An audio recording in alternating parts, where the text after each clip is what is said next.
2024 সালে শ্রাবণ মাসের প্রথম সোমবারে 5টি শুভ যোগে হবে শিব পুজো। শ্রাবণের প্রথম সোমবারে এই শিব পুজো করার নিয়ম কি এবং এই পুজোর গুরুত্ব ও মাহাত্ম্য জানবো আজকের এই ভিডিওটির মাধ্যমে। তাহলে চলুন আজকের ভিডিওটি শুরু করা যাক। শ্রাবণ মাস ভগবান শিবের পুজোর এক বিশেষ মাস।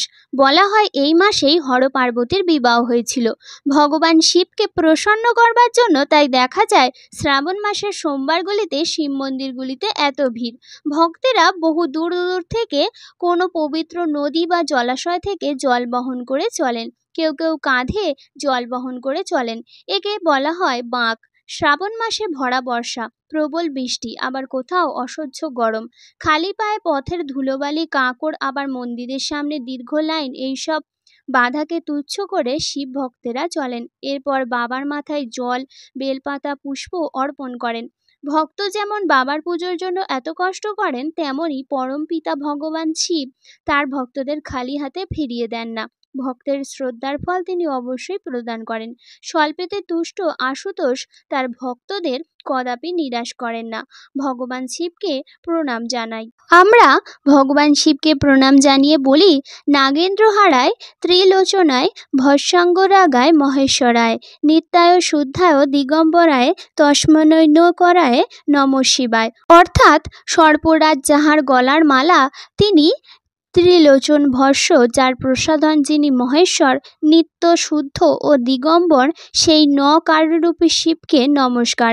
যাহার শরীর মন্দাকিনীর জল ও চন্দন দ্বারা লিপ্ত, যিনি নন্দীর প্রভু, প্রথম দিকের ঈশ্বর ও মহেশ্বর, এবং যিনি মন্দার পুষ্পাদি বহু পুষ্প দ্বারা সুসজ্জিত হন, সেই কামরূপী শিবকে নমস্কার জানাই। যিনি গৌরীর বদন কমলে তরুণ সূর্যস্বরূপ, যিনি দক্ষযজ্ঞ নাশ করিয়েছিলেন, যিনি শ্রীমান নীলকণ্ঠ এবং বৃষভক্তি চিহ্নধারী, সেই শিবকে কামরূপী শিবকে নমস্কার। যাহারা বশিষ্ঠ, অগস্ত্য ও গৌতম প্রভৃতি আর্যবংশীয় মুনীন্দ্রদিগের দ্বারা ও দেবতাদের দ্বারা পূজিত হন, তাহাদের মধ্যেও যিনি শ্রেষ্ঠ, এবং চন্দ্র, সূর্য ও অগ্নি, যাহার 3টি নয়ন, সেই কাররূপী শিবকে নমস্কার। যিনি যজ্ঞরূপী জটাধারী, পিনাকধারী, নিত্যস্বরূপ দিব্যদেব এবং দিগম্বর, কামরূপী শিবকে নমস্কার। যে এই পঞ্চাক্ষর পবিত্র স্তব শিবের সমীপে পাঠ করে, সেই শিবলোক প্রাপ্ত হয় এবং শিবের সহিত আনন্দ ভোগ করে। 22শে জুলাই অর্থাৎ আজ শ্রাবণ মাসের প্রথম সোমবার।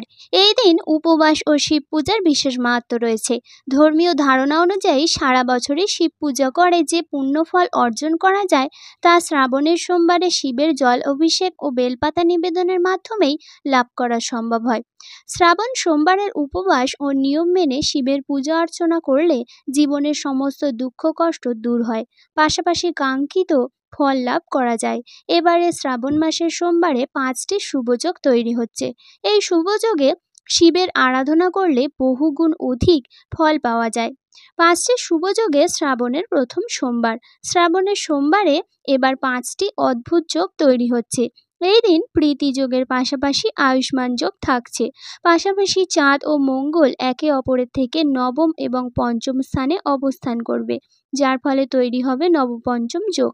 আবার স্বরাশি কুম্ভে বিরাজ করে শনি শশ মহাপুরুষ রাজযোগ তৈরি করছে। শশ রাজযোগের সঙ্গে সঙ্গে সমস্ত কার্যসিদ্ধি করতে পারে এমন সর্বার্থ সিদ্ধি যোগও থাকবে। এই 5 শুভযোগে মহাদেবের পূজা অর্চনা করলে শুভ পরিণাম পাওয়া যায়। শ্রাবণ মাসের সোমবারের মাহাত্ম্য কি?